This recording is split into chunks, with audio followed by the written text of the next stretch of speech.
Chapter 7. Have you ever noticed how two people can meet exactly the same person, yet leave with completely different opinions? One says they're kind, another says they're arrogant. One sees confidence, another sees ego. One sees passion, another sees aggression. Who's right? Perhaps both of them.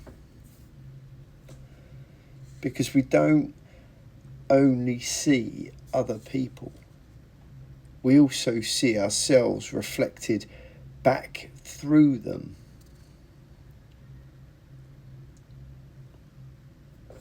There is an old observation that has stayed with me for years.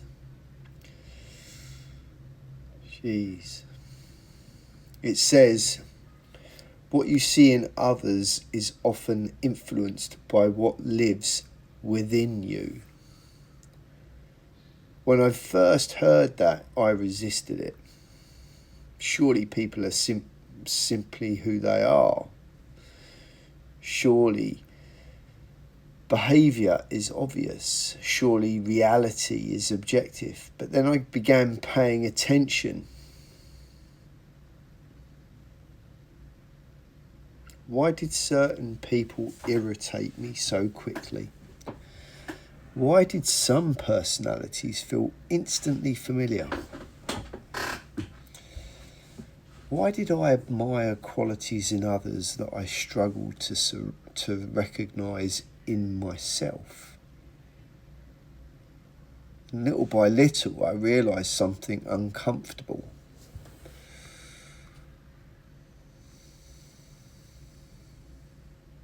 I wasn't just observing people, I was interpreting them. An interpretation always carries the fingerprints of the interpreter.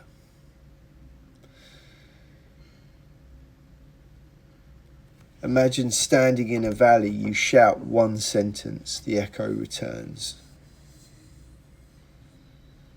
Not because the valley created your voice, because it reflected it. Life is often like that. People become echoes, not perfect ones, but revealing ones. The colleagues who frustrate you, the stranger who offends you, the friend you admire, the person you can't stop thinking about. Before asking who are they, perhaps ask, why am I responding in this way? You'll hear this a number of times. Protection isn't weakness, it's part of being human. The mind protects us in curious ways. Sometimes the qualities we find hardest to accept within ourselves are the very qualities we become most sensitive to in others. Not because they're worse, because they touch something unfinished inside us.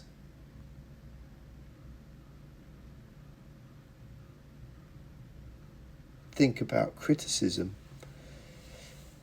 Have you ever noticed how the same comment can affect two people completely differently? One shrugs, the other carries it for weeks. The words were identical. The wound was not.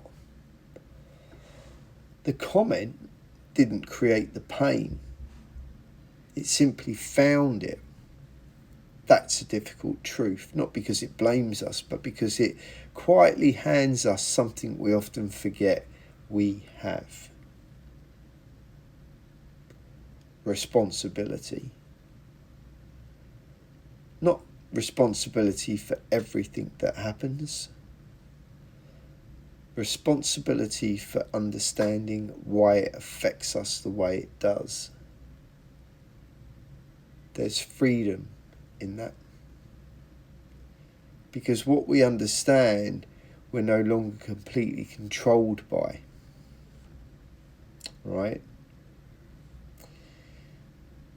Projection doesn't only happen with the qualities we dislike.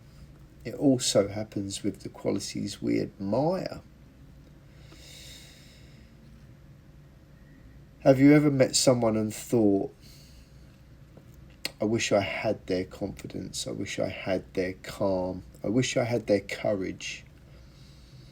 Maybe, or maybe not.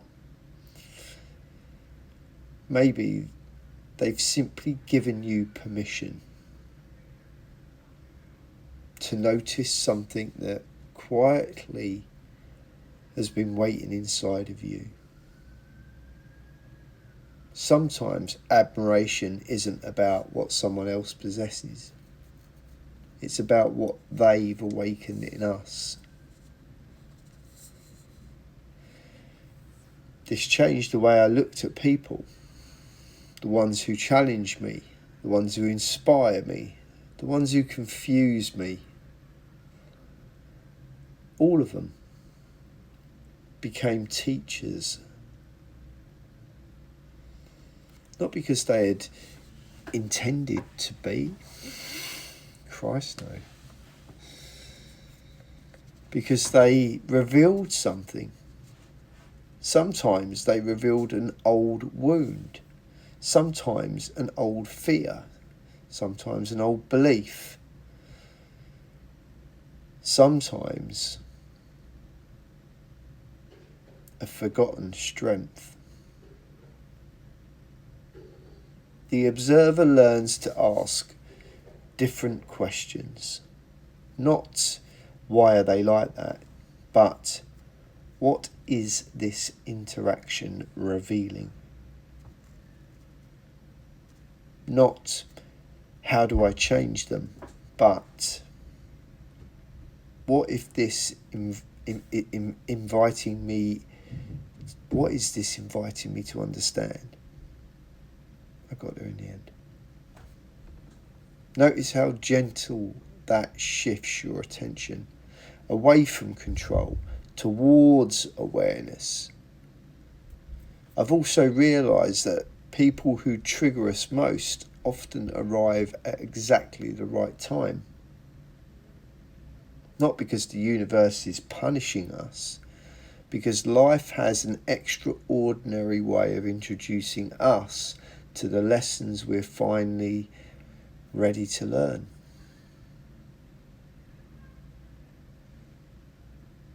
Sometimes those lessons arrive wrapped in kindness.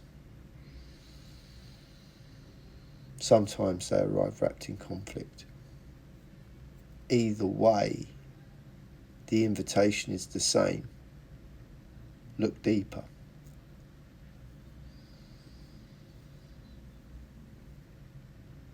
There comes a point where blame quietly loses its grip. Not because people stop making mistakes, they won't.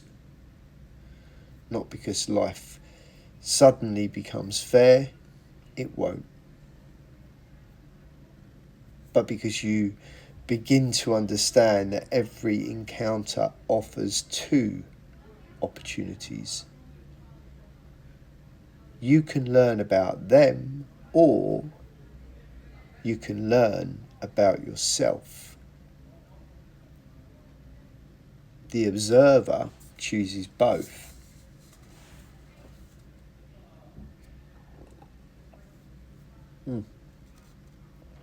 Maybe that's why awareness feels so peaceful. Not because difficult people disappear, but because they stop having the power to define your inner world.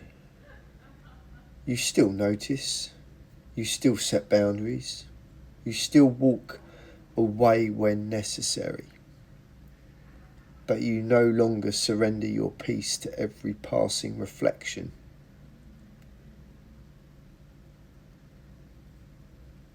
So today, what's left of it, I'd like to leave you with one question.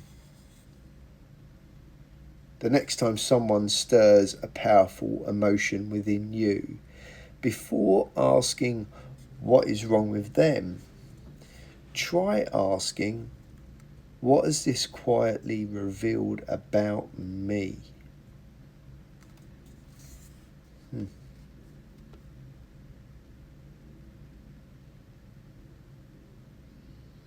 Not to judge yourself, not to criticize yourself, simply to see yourself a little more clearly.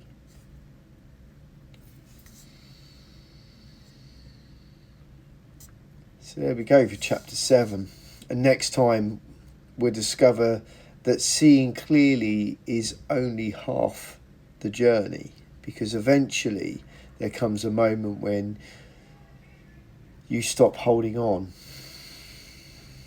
You stop holding on to the stories that no longer belong to you. We'll explore what it really means to let go.